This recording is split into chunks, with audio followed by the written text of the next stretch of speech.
तो हम्म, Organon of medicine है आज, थर्सडे है। डेट डालो, डेट है 20 फरवरी 2025। 27 एफोरिज्म है ना? हाँ जी। बस हाँ। हाँ, तो 27 एफोरिज्म में कह रहे हैं कि the curative power of medicine therefore depends on their symptoms similar to the disease but superior to it in strength. Bracket में एफोरिज्म नंबर 12 से लेकर के एफोरिज्म नंबर 26 तक का रेफरेंस दे रखा है। So that each individual case of disease is most surely, radically, rapidly, and permanently annihilated and removed only by a medicine capable of producing bracket में करें in the human system in the most similar and complete manner the totality of its symptoms which at the same time are stronger than the disease। Curative power of medicine जो है इसलिए निर्भर करती है on their symptoms, उनके उन symptoms के ऊपर, सिमिलर टू द डिजीज, जो सिमिलर होते हैं डिजीज के, but superior to it in strength, लेकिन ये सिम्टम्स मेडिसिन के सुपीरियर होने चाहिए स्ट्रेंथ में डिजीज से।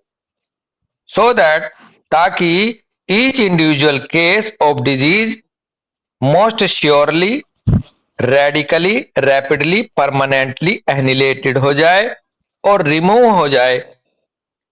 एक बात, या फिर कहिए removed only by a medicine, इसलिए फिर वो केवल उसी मेडिसिन से रिमूव हो पाएगा, एनिलेट हो पाएगा परमानेंटली, रैपिडली और रेडिकली, श्योर तरीके से, जो कैपेबल होगी प्रोड्यूस करने में in the human system, human system में प्रोड्यूस करने में कैपेबल होगी, सक्षम होगी, most similar and complete manner में the totality of its symptoms, यानी कि उसकी जो टोटलिटी ऑफ सिम्टम्स के सिमिलर की जो पैदा करने में कैपेबल होगी, which at the same time are stronger than the disease. और भाई फिर दोबारा बोला कि वो स्ट्रोंगर होनी चाहिए अमित शर्मा डिजीज से। हाँ जी। तो इस तरह से क्योर हो जाता है केस पूरी तरह से, डिजीज श्योरली, रैपिडली, बड़े अच्छे शब्द दे रखे हैं, श्योरली, हाँ जी। रेडिकली, रैपिडली, परमानेंटली एनिहिलेट हो जाता है। तो और ये, हाँ भैया, यहाँ पर इसीलिए ये जो है ना सर, लोग या बड़े सर कहा करते थे कभी कि देखो कन्वर्जन में 400 मेडिसिन हैं लेकिन एसिड फॉस नहीं है, वो फ्लोरिक एसिड नहीं है, तो हाँ, अधिकतर वो मेडिसिन जो हमारी पैथोलॉजी को या पैथोलॉजी के प्रोसेस को कवर नहीं कर रही, उसके हाँ, पैथोलॉजिकल प्रोसेस के अकॉर्डिंग नहीं है, वो हाँ, होम्योपैथी है। हाँ, यहाँ हाँ, बिल्कुल बिल्कुल, उसमें वो स्पेयर ऑफ उस एक्शन तरह की या चीजें उसमें होनी वो चाहिए। पैथोजेनेटिक प्रोसेस होना चाहिए। हाँ भैया, कुछ कह रहा है डॉक्टर दीपशिका, शायद कह रही। नहीं बस कोई और है अच्छा, शायद। ओके, कोई और कह रहा था, बोलो। चलो, तो बिल्कुल क्लियर है कि जो मेडिसिन, ये बहुत बार आ चुकी है बात और बड़ी अच्छी है, बार बार आ रही है।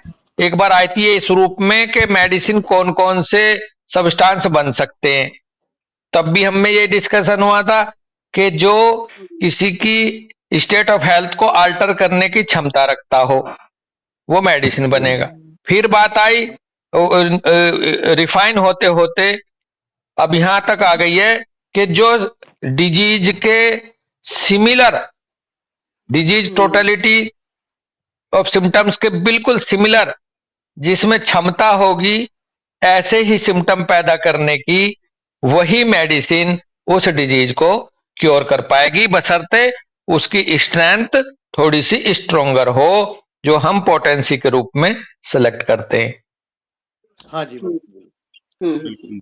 28 में कह रहे हैं, as this natural law of cure manifests itself in every pure experiment and every true observation in the world, the fact is consequently established.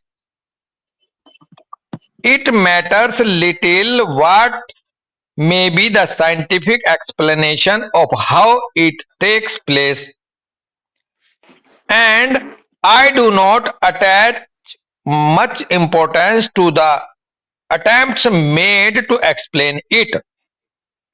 बहुत बढ़िया, फुल स्टॉप लगा गया।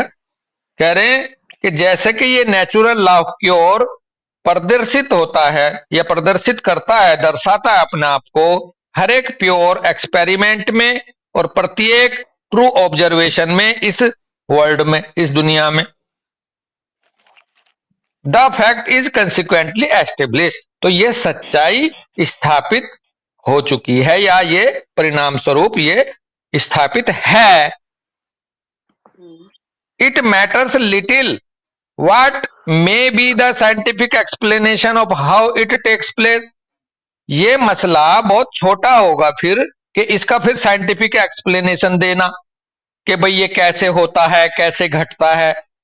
उधर जाना कोई ज्यादा बड़ा मसला नहीं है, ये छोटी बात है। और हैनीमैन साहब कह रहे हैं, and I do not attach much importance to the attempts made to explain it, और भाई मैं इसमें इससे अटैच भी नहीं होना चाहता या मैं बहुत जरूरी नहीं समझता कि मैं यहाँ इसमें अटैच हूं कि भाई मैं इसको कोशिश करूं कि मैं इसको एक्सप्लेनेशन देता फिरूं कि ये घटनाएं इस तरह से होती हैं, ऐसे होती है, क्योंकि ये अपने आप में ही जो है स्थापित है। ये नियम प्योर एक्सपेरिमेंट और ऑब्जर्वेशंस के आधार पर दुनिया में देखने को मिलता है। जैसा कि हम जब 26 पढ़ रहे थे, हम सोशल लेवल पे भी ले गए थे, एनिमल के लेवल पे भी ले गए थे। उधर वो जो मॉर्निंग स्टार्स किस तरह से वैनिश हो जाता है दृष्टि से, किसी ऑप्टिक उससे ले गए थे। तो ये अपने आप में एस्टेब्लिश है ये नियम। तो इसलिए हैनीमैन साहब कह रहे मैं इसके चक्कर में नहीं पड़ रहा या मैं प्रयास नहीं कर रहा कि मैं इसको एक्सप्लेन करूं कि ये कैसे कैसे होता है।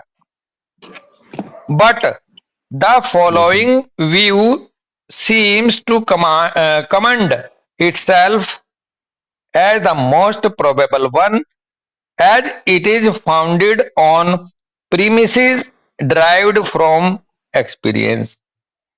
कमेंड का मतलब है सराहना करना, COMMEND, सराहना करना, और प्रीमिसिस का मतलब परिसर या दायरा। कह रहे हैं, but the following view seems to commend itself as the most probable one, as it is founded on premises derived from experience.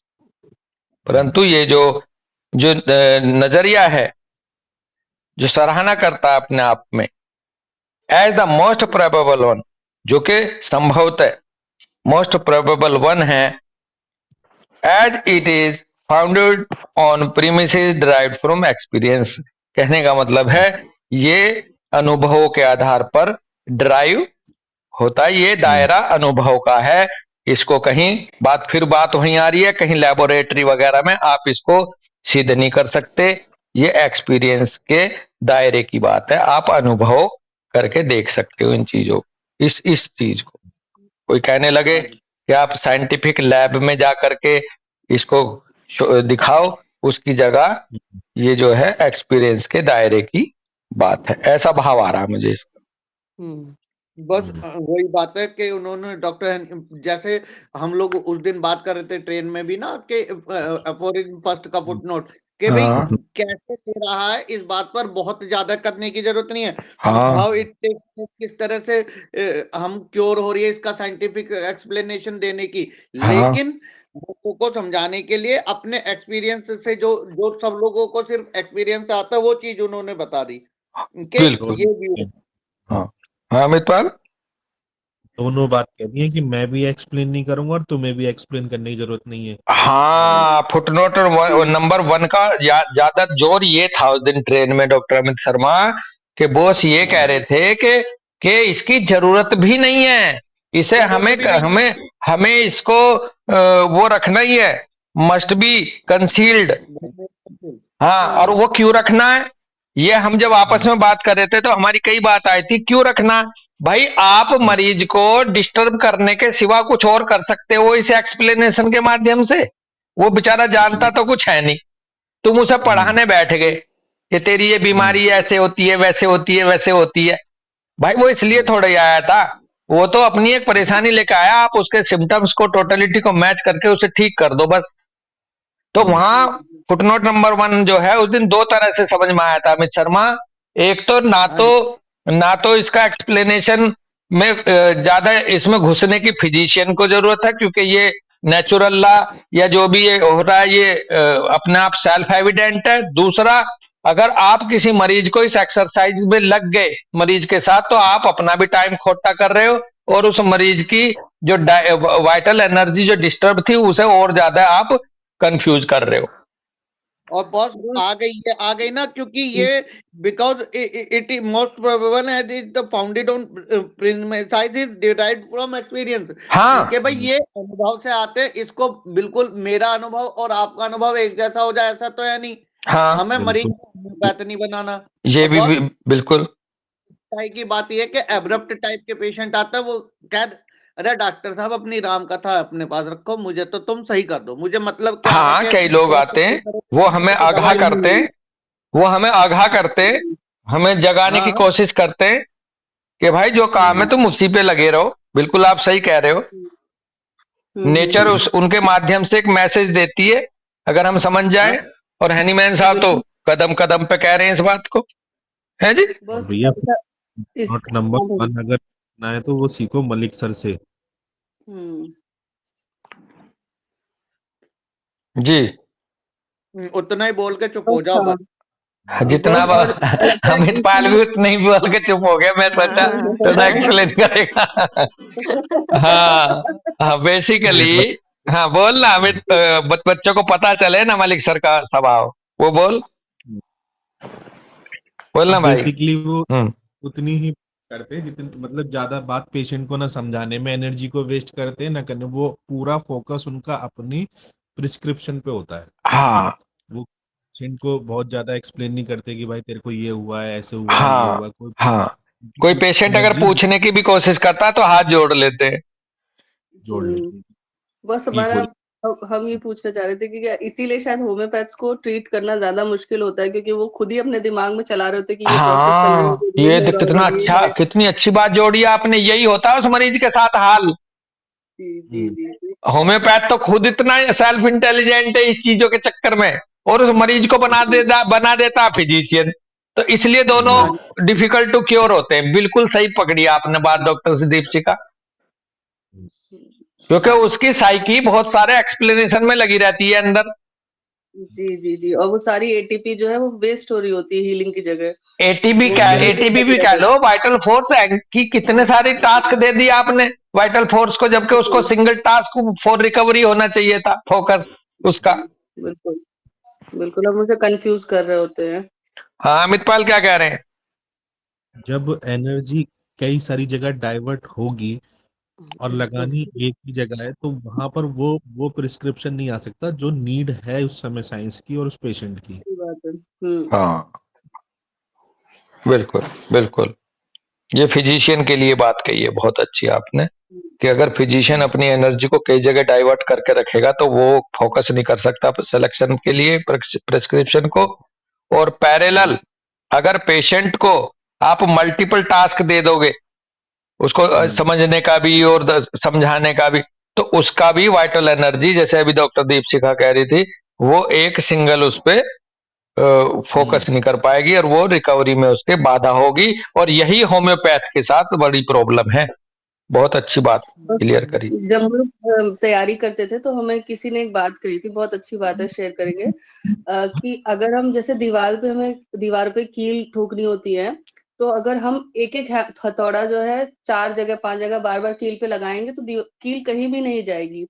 पर अगर एक ही पॉइंट पे 5 बार वहीं पे हथौड़ा मारेंगे तो कील ज़रूर अंदर चली जाएगी। हाँ, बिल्कुल तो एक ये ही इस बात से फोकस पे रिलेटेड बार-बार एकदम हाँ, एक ही फोकस बना के बार-बार प्रैक्टिस करी जाए, एक्सरसाइज करी बिल्कुल, जाए, तो बिल्कुल आप सफलता मिलेगी आपको। जी। ठीक है? तो 29 अफोरिज्म पढ़ते हैं। जी 29 अफोरिज्म में कह रहे हैं, एज एवरी डिजीज, ब्रैकेट में कह रहे हैं, not entirely surgical, consist only in a special morbid dynamic alteration of our vital energy, फिर ब्रैकेट में कह रहे हैं of the principle of life, bracket से बाहर है, manifested in sensation and motion. So in every homeopathic cure this principle of life dynamically altered by natural disease is seized through the administration of a medicinal potency selected exactly according to the two symptom similarity by a somewhat stronger similar artificial disease manifestation। अब देखो, यहाँ full stop है, पूरा sentence है, कह रहे हैं जैसे कि एवरी डिजीज में, ब्रैकेट में कह रहे हैं, जो एंटायरली सर्जिकल ना हो, जो सर्जिकल कैटेगरी का ना हो, ऐसा। As every disease consist only in a special morbid dynamic alteration of our vital energy manifested in sensation and motion. तो प्रत्येक डिजीज, यदि हम सर्जिकल डिजीज को हम एंटायरली वो सर्जिकल ना हो, तो वो स्पेशल मॉर्बिड डायनेमिक अल्टरेशन ही है हमारे वाइटल एनर्जी का, जो मैनिफेस्टेड होता है सेंसेशन में और मोशन में, जो डिजीज रूप है। So in every homeopathic cure this principle of life dynamically altered by natural disease is seized through the administration of a medicinal potency selected exactly according to symptom similarity by a somewhat stronger। तो basically कहने का भाव यहां यह है कि प्रत्येक homeopathic cure जो है, प्रत्येक होम्योपैथिक क्योर में ये जो this principle life of dynamic alteration है, नेचुरल डिजीज के द्वारा जो हो रखा है, ये सीज कर लिया जाता है, इसको जब्त कर लिया जाता है एक तरह से, या एक हथिया लिया जाता है। मैंने हिंदी में लिख रखे हैं, किसके द्वारा? Through the administration of the medicinal potency, medicinal potency जो कि सेलेक्ट करी गई है exactly according to symptom similarity के आधार पर, उसके द्वारा इसकी जगह ले ली जाती है। बाय ए समवाट स्ट्रोंगर होने जो होती है, इससे सिमिलर आर्टिफिशियल डिजीज मैनिफेस्टेशन के रूप में वो इसकी जगह को हथिया लेती है। कुछ ऐसा मोडस ऑपरेंडी है इसका। By this the feeling of natural, bracket में कह रहे हैं, weaker dynamic dynamic disease manifestation ceases and disappears. और इस तरह से जो नेचुरल, जो कि कमजोर है डिजीज, डायनेमिक डिजीज, उसका मैनिफेस्टेशन थम जाता है और डिसअपियर हो जाता है। This disease manifestation no longer exist for the principle of life which is now occupied and governed merely by a stronger artificial disease manifestation। और अब इसी क्षण ये जो डिजीज मैनिफेस्टेशन है नेचुरल डिजीज का, ये नो लॉन्गर एग्जिस्ट, अब वो तो एग्जिस्ट करता नहीं है आपकी राइट रेमेडी देते ही, for the principle of life, यानी कि प्रिंसिपल ऑफ लाइफ से, पर अब ये लॉन्गर एग्जिस्टेंस इसका नहीं रहता, विच इज, और अब ये प्रिंसिपल ऑफ लाइफ जो है उसको कह रहे हैं which is now occupied and governed merely by a stronger artificial disease manifestation. अब जो वो बीमार सा दिखता है सिम्टम, मेडिसिन देने के बाद, राइट रेमेडी देने के बाद, तो वो केवल और केवल ये आर्टिफिशियल डिजीज मैनिफेस्टेशन होता है, जो कि आपका मेडिसिन के द्वारा वहां पे क्रिएट किया गया था। तो जब हम इस लाइन को समझ लेंगे तो हमें होम्योपैथिक एग्रावेशन समझ में आ जाएगा डॉक्टर सिमरनदीप से का।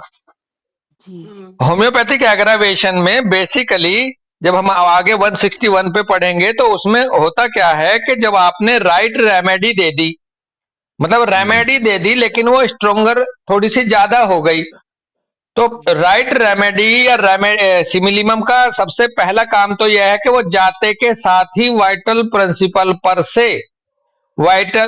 प्रिंसिपल से इंस्टेंटली रिमूव कर देती है नेचुरल डिजीज के अफेक्शन को।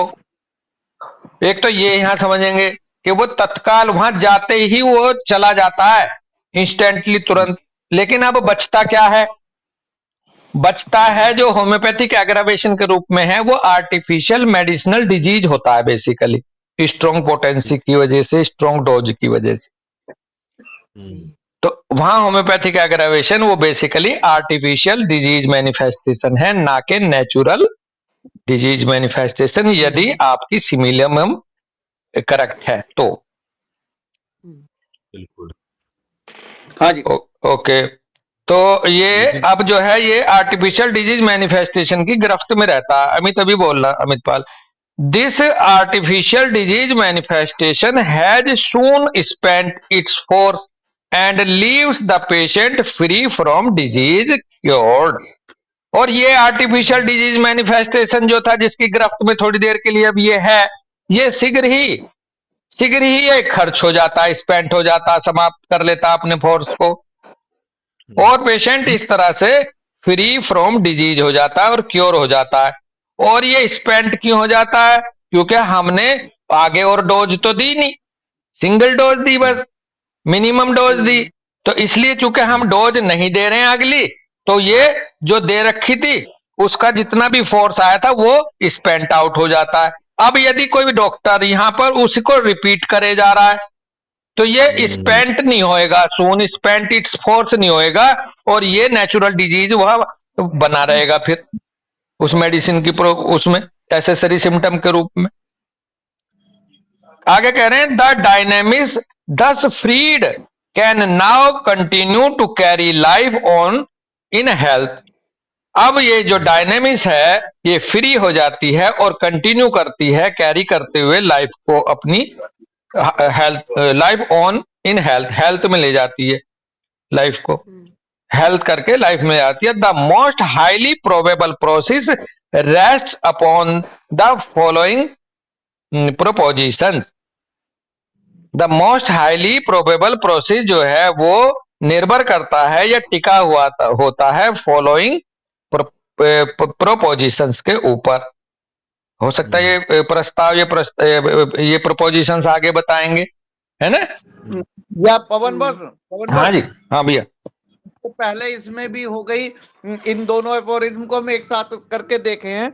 हाँ। तो ये कह दिया कि इसका प्रोबेबल वन कैसे करती है, इसकी जरूरत भी नहीं है, इसको साइंटिफिकली आप प्रूव भी नहीं कर सकते, और दूसरी बात इसकी जरूरत नहीं है, लेकिन उसको कैसे करते हैं उसको ये बता दिया कि हम जो बीमार होते हैं, अगर बीमारी एंटायरली सर्जिकल नहीं है, हाँ। अगर वो सर्जिकल नहीं है तो सिर्फ डायनामिक अल्टरेशन है हमारे वाइटल प्रिंसिपल या वाइटल एनर्जी का, और जो सिर्फ पता चलता हमारे सेंसेशन और मोशन से जी। इसी तरह से तो होम्योपैथिकली जो क्योर है वो भी यही होता है कि जब हम कोई मेडिसिनल पोटेंसी देते हैं, हाँ। तो वो आपका कहना कि इंस्टेंटली, एग्जैक्टली और इंस्टेंटली हाँ। उसी सेम जगह जाकर एक थोड़ा सा अपना क्या कहते हैं, अपनी डिजीज, अपना एक्शन प्रोड्यूस करती है, और हाँ। हमारे जो कि नेचुरल बीमारी से थोड़ा सा स्ट्रोंगर है। हाँ, तो नेचुरल चली गई। नेचुरल तो तुरंत ही हट जाता, और इसकी क्योंकि पोटेंसी, इसका रेगुलेशन हमारे हाथ में, रिपीटिशन हमारे हाथ में, तो ये धीरे धीरे करके खत्म हो जाता हाँ। है। इस तरह से हम बीमारियों को सही करते हैं। शायद यही कहा डॉक्टर साहब ने, डॉक्टर हनीमन सर ने, कि यही ये हाईली मोस्ट प्रोबेबल प्रोसेस है शायद। हाँ, नहीं प्रोसेस है, और अपॉन द, देखो कुछ आगे इशारा कर रहे हैं ये जो प्रोबेबल प्रोसेस है, ये जो आने वाले, ये जो अब जो बताएंगे, इन प्रोपोजिशंस के ऊपर निर्भर करता है। तो हाँ, तो इसको कर लेते हैं, इसको तब और समझ में आ जाएगा। 30 एफोरिज्म में क्या कह रहे हैं। बल्कि इसमें मैंने लिखा है, ये एफोरिज्म 30 से लेकर के 33 तक ये प्रोपोजिशंस का जिक्र करेंगे कि कैसे घटती है ये, कैसे ये प्रोसेस किन चीजों पे निर्भर करता है।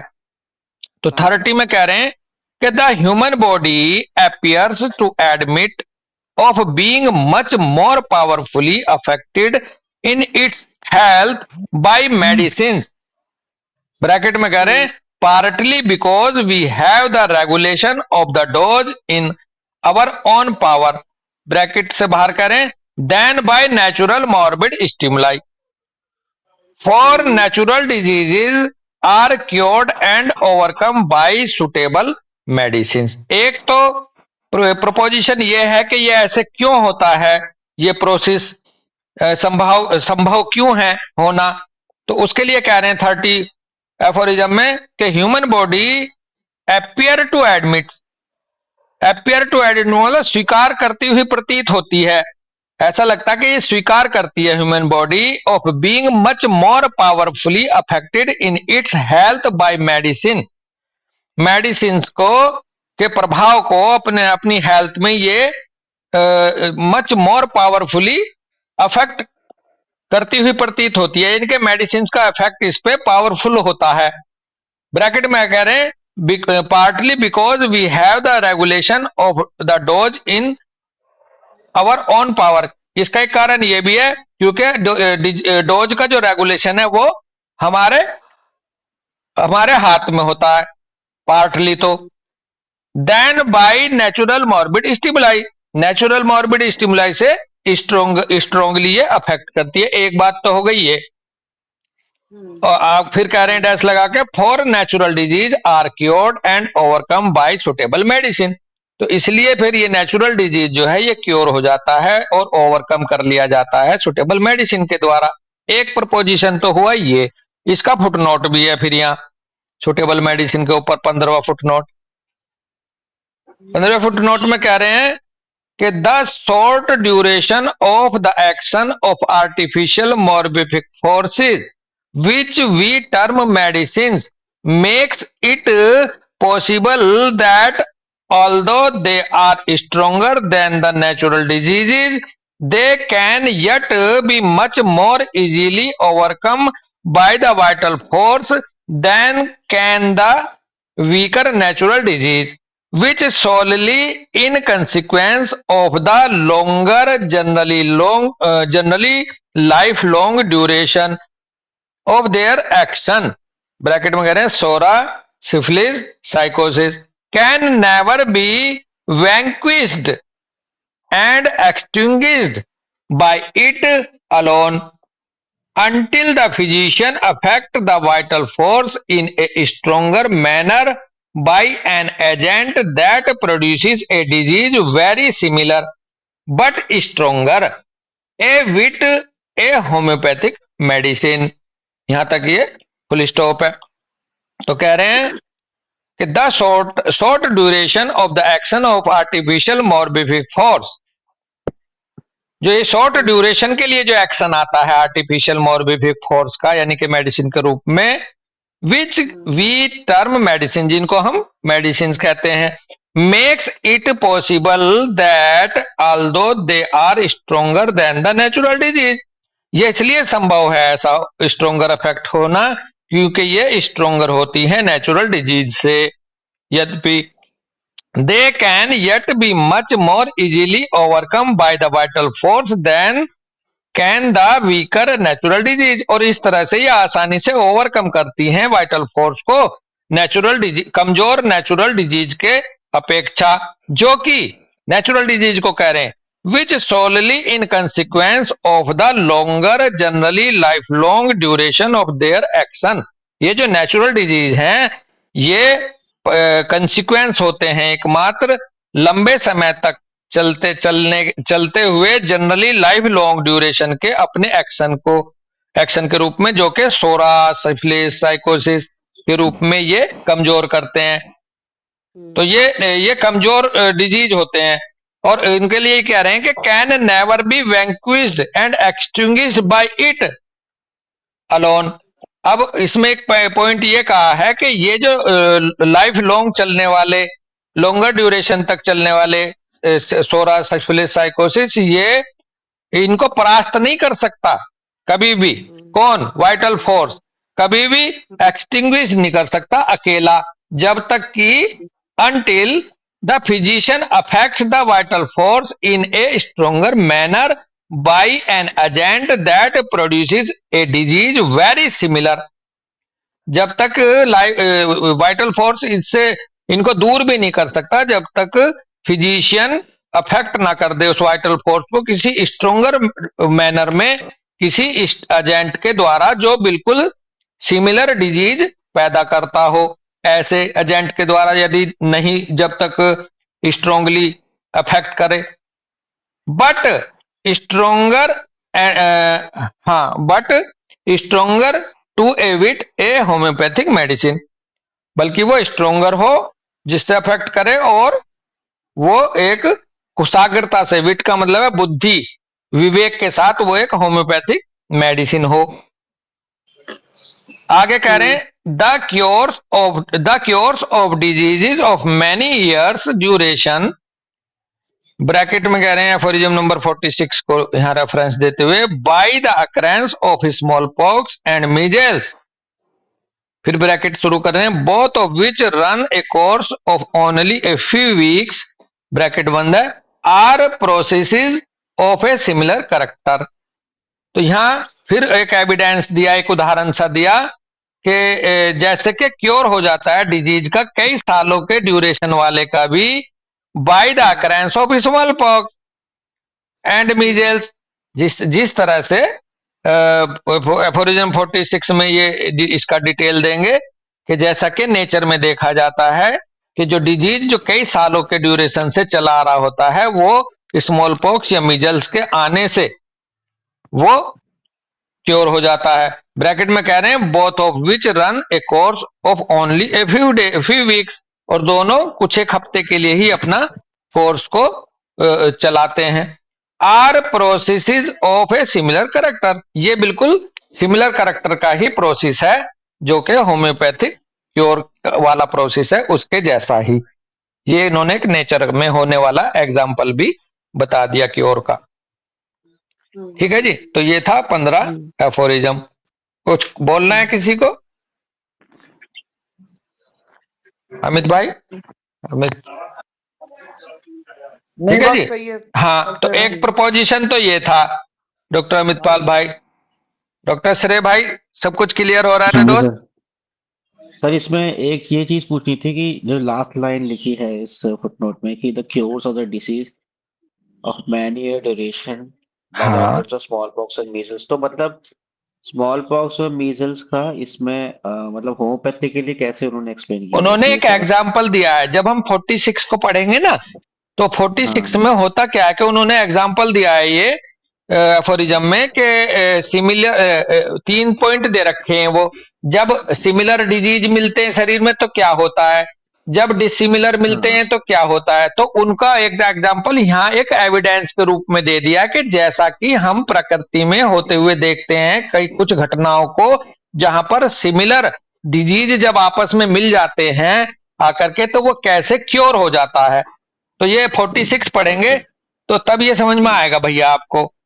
ये केवल यहाँ एक वो दिया एग्जाम्पल के जैसा कि वहां होता है।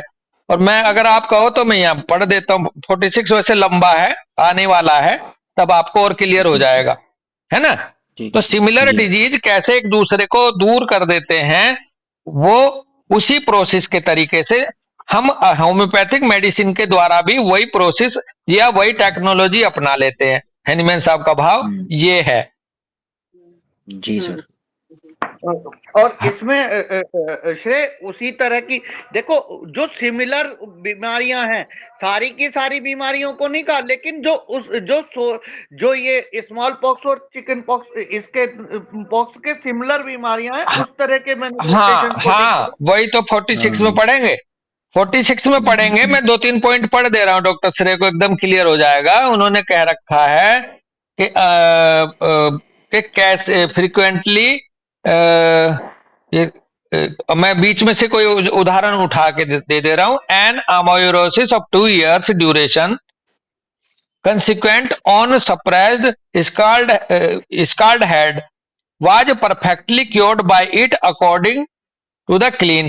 अच्छा, जब ये बेसिकली ये स्मॉल पॉक्स आया तो एक एमोयूरोसिस, जो कि अंधा हो गया था बंदा एक तरह से 2 साल पहले किसी स्काल्ड हेड की वजह से, तो वो परफेक्टली क्योर हो गया। तो नेचर में कुछ ऐसी घटनाएं हैं जो अमित शर्मा ने बहुत अच्छी बात यहाँ कह के निकले हैं कि वो सिमिलर होना चाहिए पैथोफिजियोलॉजिकल प्रोसेस उस डिजीज का। हाँ तो सिमिलर, हाँ, तो सिमिलर कैसे एक दूसरे को दूर करते हैं अब आगे आ जाएगा, है ना।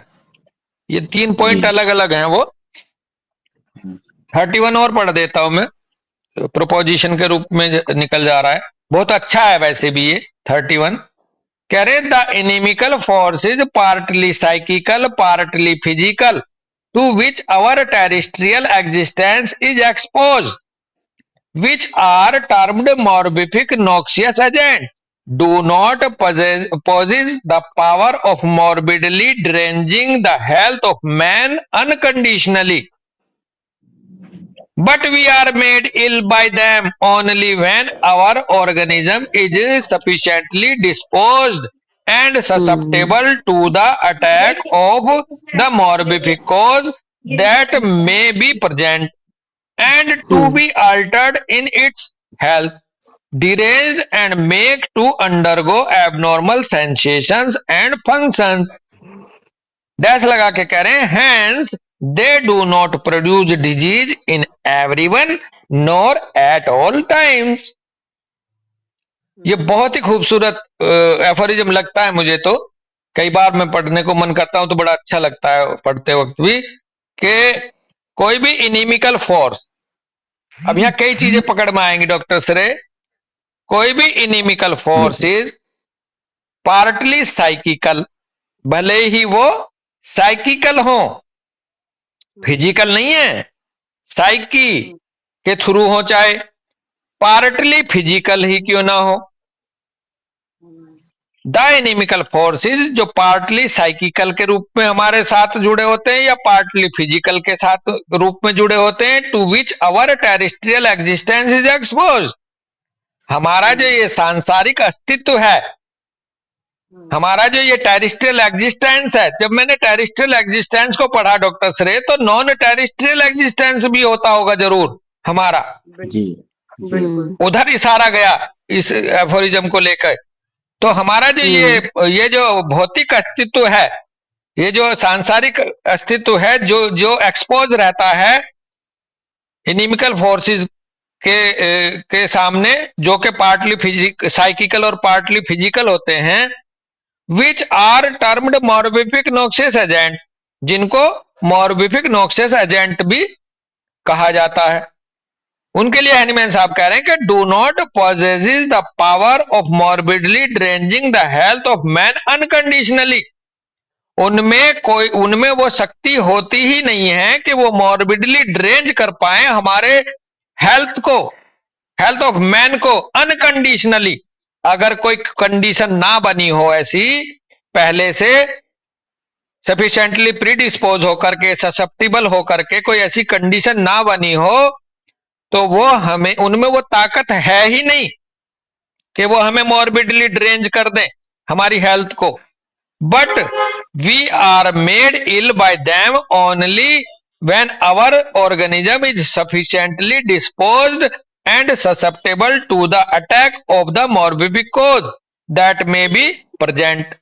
परंतु वो हमें केवल और केवल इसलिए अफेक्ट करते हैं, हमें बीमार इसलिए बनाती हैं, क्योंकि हम पहले से ही, हमारा जो ऑर्गेनिज्म है वो सफिशिएंटली डिस्पोज हुआ रहता है, ससेप्टेबल हुआ रहता है अटैक के लिए उस मॉर्बिफिक कॉज के, दैट मे बी प्रेजेंट, जो वहां morbific cause present, and to be altered in its health, और इस तरह से वो अपनी हेल्थ को अल्टरेशन में ले जाता है, ड्रेन कर लेता है and made to undergo abnormal sensation and function. और इस तरह से अल्टर होते हुए, हेल्थ को ड्रेन होते हुए वो एबनॉर्मल सेंसेशन एंड फंक्शंस की तरफ बढ़ लेता है।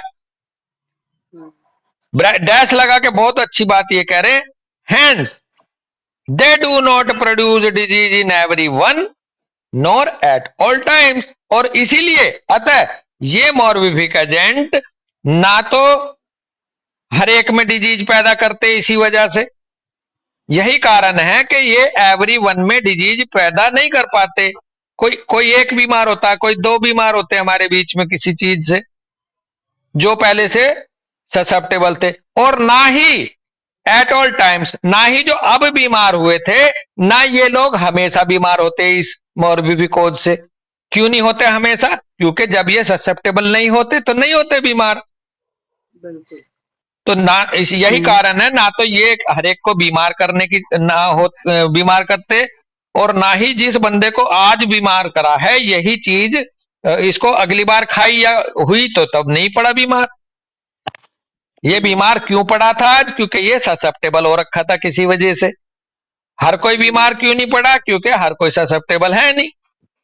तो लास्ट वाले वर्ड्स ये दे रहे हैं। अब यहाँ एक पॉइंट जरूर आएगा, डॉक्टर सरे के दिमाग में या तो आ गया होगा या डॉक्टर सिमरन दीपशिका, बहुत अच्छा सवाल यहाँ ये आता, फिर लीथल डोज क्या है ऑर्गेनिज्म की?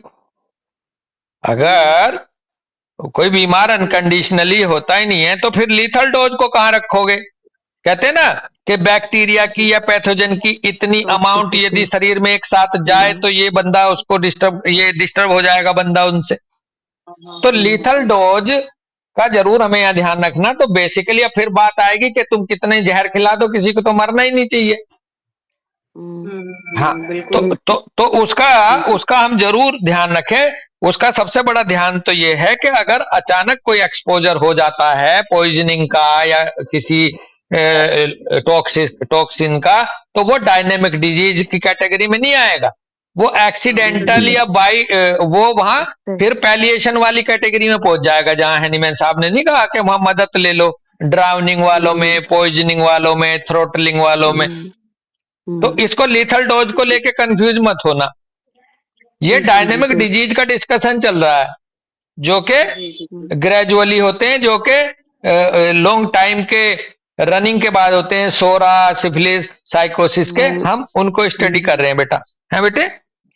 जी जी बिल्कुल, जिनके पीछे मियाज्म होता है। बिल्कुल। हाँ, तो यहाँ लीथल डोज को लेके बहुत क्वेश्चन उठता है तुरंत स्टूडेंट के दिमाग में, उससे बच के रहना कि लीथल डोज का एक्सपोजर वो टॉक्सिसिटी या पॉइजनिंग की कैटेगरी में आ जाएगा, जिसमें हैनीमैन साहब ने जिनको डायनेमिक डिजीज कहा ही नहीं, है ना? फूड पॉइजनिंग जैसा। हाँ, या फूड पॉइजनिंग जैसा अचानक। अच्छा, अब फूड पॉइजनिंग में भी देखा जाएगा।